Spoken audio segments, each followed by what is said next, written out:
Welcome to Savvy Business, Life Unscripted with your host, Christina Rivera, where our guests share their wisdom and valuable business tips, empowering our audience to expand their personal potential. Hi, Rocky. Welcome back to Savvy Broadcasting. How are ya? Excellent. It's a pleasure to be here, and it's good to see you. Oh, it's good to see you. The last time we had an audio interview, so it's so exciting to have you here visually, where everyone, if they want to, can tune in and see you and me have this wonderful conversation. Oh, everyone, Rocky Romanella, he had been with us before on Savvy Broadcasting, but today he's going to share how to build those cultivate relationships, both internal and external. We often don't think about that in our business, how that can really shape how our business grows. And you are the founder and CEO of 360 Management Services, an LLC management consulting firm that helps businesses, and you speak out there. Before we go into hitting that nitty gritty topic, share with the audience a little bit about your background. Well, thanks for asking. I'll try to do as quick as we can so we can get to the topic. As you said, I spent 36 years at UPS. And the beauty there was all the different opportunities that UPS gave me along the way. They had a promotion from within policy, which I took advantage of. And I think the key that I learned through all of that were a couple quick points that I think will be important for your audience as they're going through their journey as well. Number one is when I got the job, my dad said to me two things. Hey, whatever they ask you to do, say yes and thank you. So as I was moving across the country and having these different, opportunities, all I could hear my dad, even if I didn't think I was ready, I was thinking, well, Dad said, whatever they ask you to do, say yes. What that taught me, though, as a leader, and I think it's important when we talk about relationships later on, oftentimes you're going to have to believe in your people until they're ready to believe in themselves. So I may not have always felt ready, or maybe my confidence level wasn't there, but UPS believed in me until I was ready to believe in myself. And as a leader, I understood that to be an important part of who I was. As I was building those relationships with my people. They needed to see that I believed in them, not only by maybe recommending them for that promotion, but I believed enough in them to believe in them for themselves, right? So I was carrying their belief.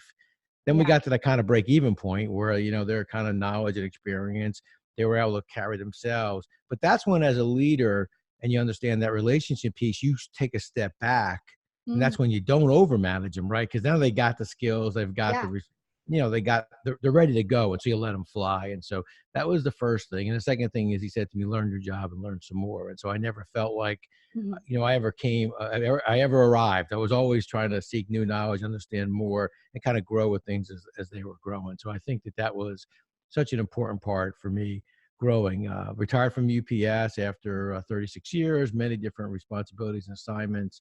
The one I think that really helped me understand external relationships was when we purchased mailboxes, et cetera, and rebranded to the UPS store. I got a chance to work with independent business owners who were franchisees, some of the greatest people. And what I learned there is when we say that we're all in, and when you work for a large company, you may have a P&L responsibility.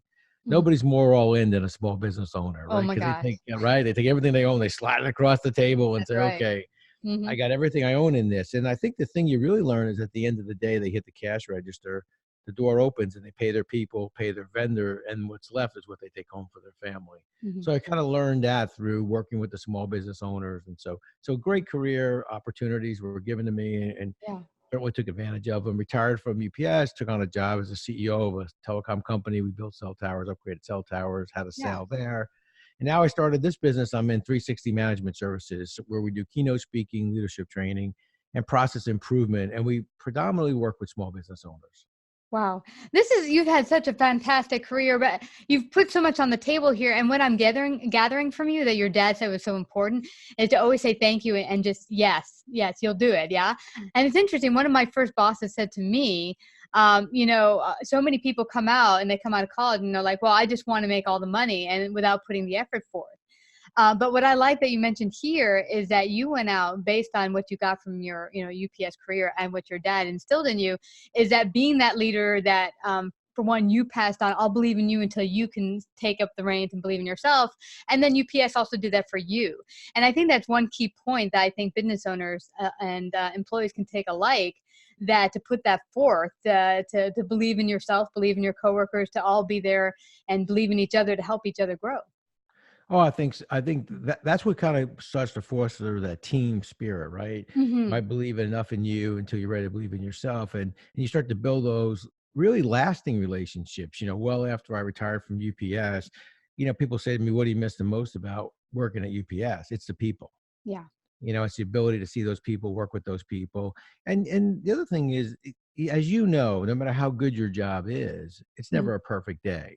No. Right, never a perfect job, I should say. You don't always have these perfect days. And so as you're riding that emotional roller coaster, things are going up and down.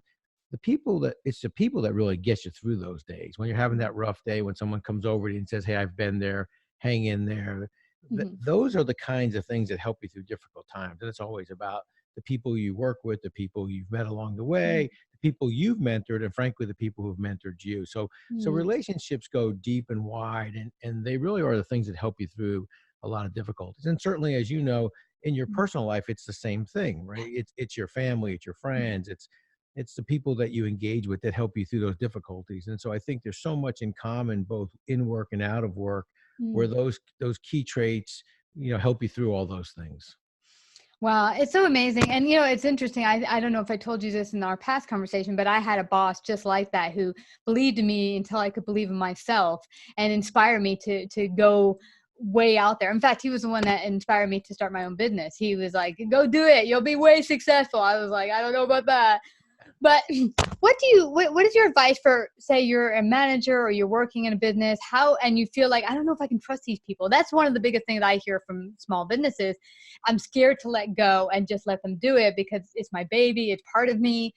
How do they begin to release and have that trust for their employees? Well, it's interesting because as you work with small businesses and I do as well on the consulting side, I always tell them their strengths, their weakness. Their strength is nobody knows their business better than they do. No one's more invested than they are. What's their weakness? Nobody knows their business better than they do. Nobody is more invested than they are, right? And so you have to get past that.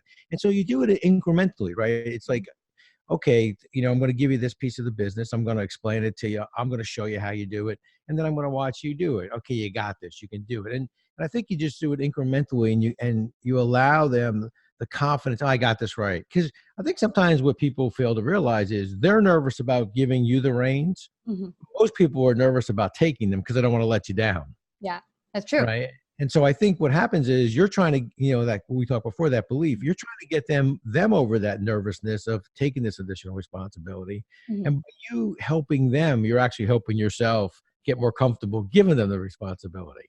I love that. What I'm getting is that when you give them incrementally, this is the problem I think I've seen, is that they just throw the whole thing at them. They show them everything. It's like overload and Right. overwhelm. And the people are like, because it's so much information. Of course, they're going to screw up because you've been doing it for X amount of years. It's your business. You know it like the back of your hand. They don't. You just threw it at them, all of it. And of course, they make mistakes. So I like that you mentioned incrementally so that they're not overwhelmed and they can get it and it becomes part of them and they get good at it. Well, and I think small business owners understand this better than anyone else in business. And that's simply this: you're going to make mistakes, make them small, make them fast, move on. But if you think you're not going to make mistakes, the only way you wouldn't make any mistakes is you never make any decisions. You never put yourself out there. So if you sit Exactly. in a room, don't turn the TV on, and don't do a thing, you got a good chance of maybe not making a decision. But the minute you leave that room and you start engaging with people, or engaging with customers, engaging with life in general, there's probably going to be some mistakes. It's okay. Make them small, make them fast, move on. Yeah. Now let's talk about the internal relationships because it's not always just about giving them work. You're actually working with these people more than you're probably with your family and your children. How, it's really about how do you build those long-term relationships that work for everyone? How do you Well, go? Mhm. I think it starts with this simple thing that I'm going to do now. Hopefully your audience can see it. The first thing you should do is this: take your cell phone and put it on silent. Mm. Because the first way you build relationships with people is to let them see through your actions that they have your undivided attention, that you mean something special to them. And this conversation is an important conversation. So the first thing I always tell them: let's turn our cell phones off. Let's put them down. How many times you go to a staff meeting, you're sitting there, who's on a computer, who's looking, reading? And so that's the first step. So in relationships, I want people to understand that this conversation is important to me. And that really begins that first step in the relationship. Now, based on my years of experience, you could tell I'm a little bit older than most of the generation. So I didn't have that distraction. But today it is a distraction. It's a strength, but it's a distraction. So I think it starts there. And then I think people have to understand what you do stems from an honest heart. And why that's important is because you may not agree with everything we're going to talk about, but we're not going to be disagreeable. And you may not like the answers that I'm giving you, but I want you to know what I'm talking to you about stems from an honest heart. It's important for people to see that, because then you take aside all of the differences and you say, okay, we're working for a solution, and we're working towards a relationship. And what I'm talking to you about is important to you. It's important, and it's as important to me as well. So I think those two key things are very, very important. Now, I want to get your take on being the consultant coming in to help people who are managing or own the business, because what I've seen sometimes is there will be this power struggle in that the people who are in charge, the managers, officers, will feel the need to be over their underlings and kind of talk down to them, disrespect them. We'll have a big meeting. The people, the employee, they'll say, be honest. I want you to come out and say what you feel is not working, because I want everyone to put their voice on the table so we can make a solution. But often it'll be met by upper management officers being, how should you say it, kind of not disagreeable, but defensive. And, oh, that's not right, because we do this and we do that, and we love our employees. And so how do they come to approach it where it's not about tension, it's about finding a common solution, it's not an attack? How do managers and business owners do that? Well, the first thing I do is I take the approach that I think people either tell you about their business or they'll show you their business. The problem is when you're going into a business to help them, most times if you say, tell me about your business, they're telling you about their business from their perspective. They've called you in because they need help, but they don't talk to you about the help. They talk to you about all the wonderful things about their business. So what I try to do then is with this concept of saying, look, tell me a little bit about your business. And then, you know what? I'm an interesting kind of learner. I'm a visual kind of guy. So I got to see things. So let's go out and see your business, or let me spend a day. So, for example, if I'm working on a sales program where we're working with account executives in the field, they'll always say, hey, can you build me a sales workshop? I can build you a sales workshop, but before I do that, let me go out and spend the day with each of your account executives, and I'll spend the day with them. Then we'll get a chance to really understand what it is that they need. Well, when you're spending a day with that account executive, you're really going to get the inside information.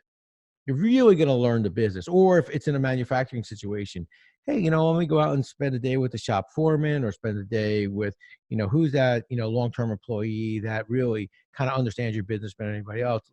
And I always take it from the humble approach of, hey, I'm just trying to learn and understand. It has nothing to do with you. I think it's a respect thing. It's kind of like my days at UPS. When I got promoted to full-time supervisor, I became a driver. So I drove.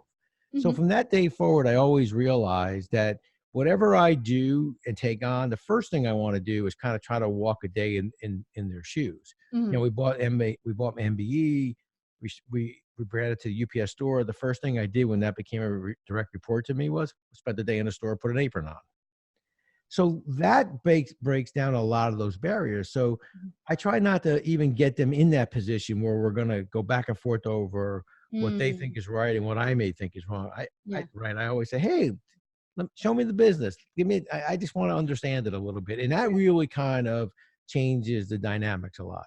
Yeah, I love that, Rocky, because one thing when you start hanging out, I'm sure you just mentioned that when you start hanging out, they're like, hey, you're going to start judging me. It's like, no, I'm not here to judge. I'm going to put that apron on. I'm going to be here right with you. I want to see how you do things. Sure.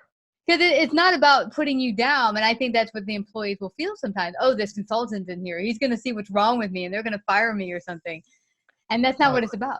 No, absolutely. It's always, and I really think it's the opposite. It's funny. I always joke that, and when I left UPS, I took on that role as CEO, and I was approached or talked to a little bit about me. Hey, did you ever think about being undercover boss, that TV show? And I said, absolutely not. And they looked at me. I said, well, first of all, you don't really need a short little Italian guy with a mustache. That looks like Mario on the show, right?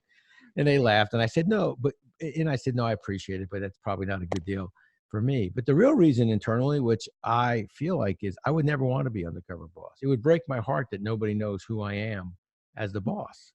I mean, so I don't get that whole thing. Right? I want to be cheers. Everybody knows your name. You want to walk the floor. You want people to know who you are. And that's the thing I think sometimes small business owners, when they're thinking about, they have such a unique opportunity to have those special relationships with their people.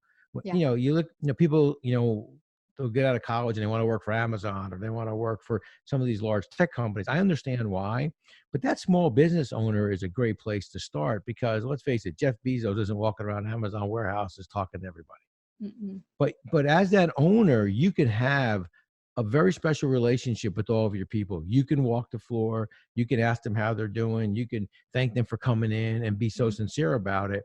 And that's a relationship I think that only a small business owner can have versus that large corporation. So that's your advantage to hire and keep people. That's your advantage to having those kinds of relationships that those people in your care. That's the other thing too, is I think you never say someone works for me, I'm employed by me. They're in your care.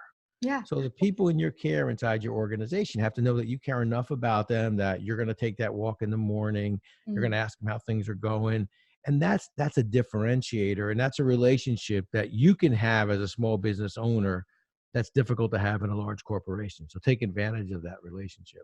Wow, that is such a mind shift right there. They're in our care, my care. Yeah, I love that because that puts it on your responsibility, but at the same time, it's this like nurturing, like they're not just, I own these people during the 9 hours. It's like, that's an icky feeling, both for them and you. Well, think about what makes some of the most successful organizations. Some of the most successful organizations Mhm. are when the people in their care, the people that are executing their brand, Mhm. it's what they do when no one's watching that counts.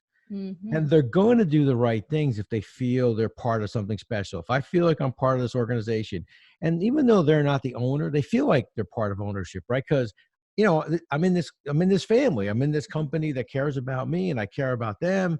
And Mhm. so you're doing the right things. And so that all starts with your relationship with them, starting with, hey, you know what? You're in our, I believe you're in our care. You're part of this organization. What you do matters. Mhm. And I recognize those kinds of things, and that's that relationship. And think about it, and then it kind of translates into your relationships with your customers, Mhm. because your customers are seeing your brand is represented by those people closest to your customers. They're generally not you as the owner. They're the people that are handling your business on behalf of you. So if you can get them to think like an owner, feel good about the fact about what you're doing in your company, well, they're going to do the right things with your customers and build those relationships with your external customers. Mm. But I know what a good relationship feels like because I have one inside my company. So I want to have that same relationship with the customers who are interacting with our company. Wow, those are so many just key points you just hit on. That are so important, and that's true. One of my very first jobs ever was a very small business. It was a clothing distributor for kids.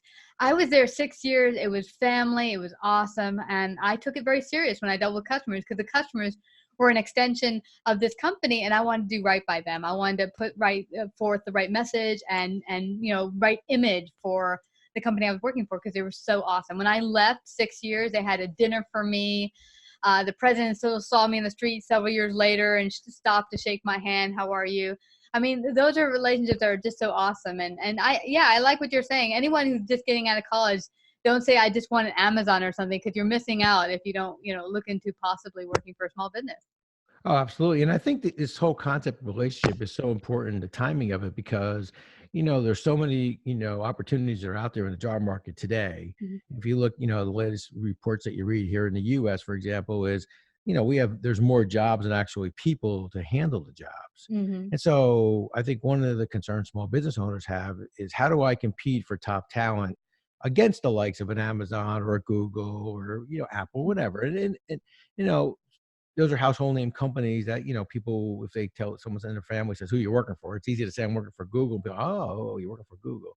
But I think small business owners, because of their ability to have quality relationships with their people, I think they have an opportunity to go get some of the best talent out there as well. I think the first step is don't apologize for being a small business owner, right? How many times you're sitting there and you got this person across from you, maybe, it's a graphic artist and, you run a business as a Mhm. print business or whatever. And then as they're going through the whole interview, you say to them, well, we're just a small business. It's the opposite. Mhm. We are a small business. We're the engine of the economy. You got a chance to know the owners. You got a chance to make a difference in here. And so don't ever apologize for being a small business. That's your advantage. You can build strong relationships with your customers. You can build strong relationships with your people. And that's sort of the relationship piece, I think, is what ties it all together. Yeah, absolutely. This is fascinating. And you've put so many great points out there. I hope it gets business owners thinking how to strategize and maybe give you a call. How can they do that? Oh, you can reach me. Well, thank you. You can reach me on my website. It's www. It's the number 3 and the word 60managementservices.com.